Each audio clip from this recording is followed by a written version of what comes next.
Kryetari i Basisë Fetare Islame, Shaqir Fetai, ka pritur në një takim zyrtar në Shkup kreun e kryesisë së çështjeve fetare të Turqisë, Dianetit, Safi Arpagush. Fetai u shpreu mirënjohje për mbështetjen e vazhdueshme që Dianeti dhe Shteti turk japin për besimtarët dhe objektet fetare në vend, duke e theksuar se marrëdhëniet mes dy vendeve janë ndërtuar mbi vlera të përbashkëta shpirtërore dhe bashkëpunim konkret institucional.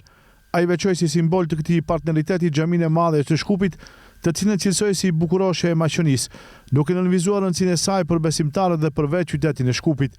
Sipas tij, ndërtimi i kësaj xhamie dëshmon për raportet e forta mes dy vendeve, ndërsa për realizimin e projektit është angazhuar edhe presidenti turk Recep Tayyip Erdogan.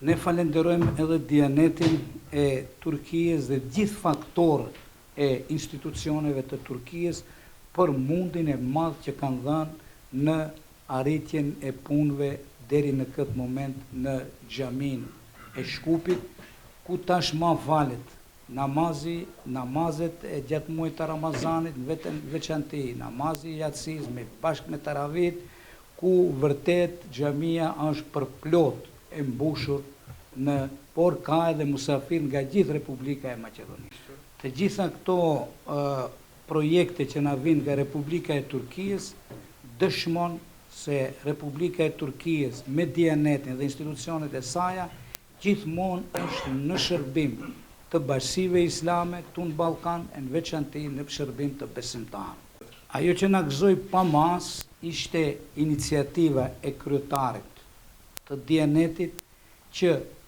samiti apo mbledhja e liderëve ballkanik fetar të mbahet në kryeqytetin e Maqedonisë në Shkup, që si një simbol që dikur Shkupi ka qenë qendra e vilajetit, një ndër vilajeteve të perandorisë osmane.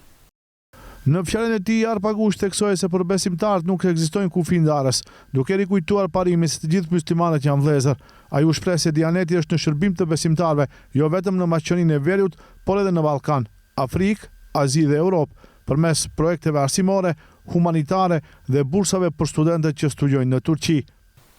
Biz sadece Makedonya'da değil, Afrika'da, Asya'da. Është hera e parë që vi në Shkup. Në fund të këtij muaji do të kemi edhe një mbledhje dhe një program këtu në Shkup dhe shpresoj që më pas do të takojmë edhe më shpesh. Ne jo vetëm në Maqedoni, por edhe në Afrikë, Azi, Ballkan, Europë, ku ka musliman, punojmë ku ka nevojë më së shumti. Ne u ndihmojmë edhe nxënësve edhe në vendlinjet e tyre, por kemi edhe bursa që nxënësit i marrim të studiojnë edhe në Turqi dhe i ndihmojmë në çdo aspekt. Në fund, Fetai njoftoi se me iniciativë të Dianetit të Turqisë, samiti ballkanik i liderëve fetar pritet mbahet pikërisht në Shkup, duke kthyer qytetin në një qendër të rëndësishme të dialogut fetar në rajon.